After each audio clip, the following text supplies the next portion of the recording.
Maharashtra superfast news चॅनलमध्ये आपले सहर्ष स्वागत आहे। खास सत्याची थार लेखणीची महाराष्ट्रातील ताज्या आणि वेगवान बातम्या पाहण्यासाठी आपल्या हक्काचे चॅनल शेअर करा, लाईक करा आणि सबस्क्राईब करा। धन्यवाद। श्रीवर्धन आगाराच्या रात्राणी बसना पेंडची सक्ती, प्रवाशांचा संताप, वेळ आणि डिझेलचा अपव्यय, प्रवासी संघटनांचा परिवहन विभागावर गंभीर आरोप।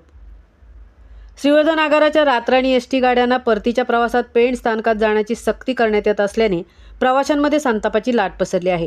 पेंड स्थानकात उतरणाऱ्या प्रवाशांचे प्रमाण अत्यल्प असतानाही गाड्या पेंडमध्ये वळवल्या जात असल्याने वेळ आणि डिझेलचा मोठ्या प्रमाणात अपव्यय होत असल्याचा आरोप करण्यात येत आहे। श्रीवर्धन विधानसभा युवा सेना समन्वयक मुकेश पवार यांनी ही सक्ती तातडीने बंद करण्याची मागणी केली आहे। तर एसटी प्रवासी संघटनेचे अध्यक्ष अनिल महामुनकर यांनी श्रीवर्धन आगाराला सपत्नीक वागणूक मिळत असल्याचा गंभीर आरोप राज्य परिवहन विभागावर केला आहे। पेण आगारात मूलभूत सुविधा नसताना रात्राणी गाड्या तेथे का वळवल्या जातात? प्रवाशांचा नेमका आक्रोश काय?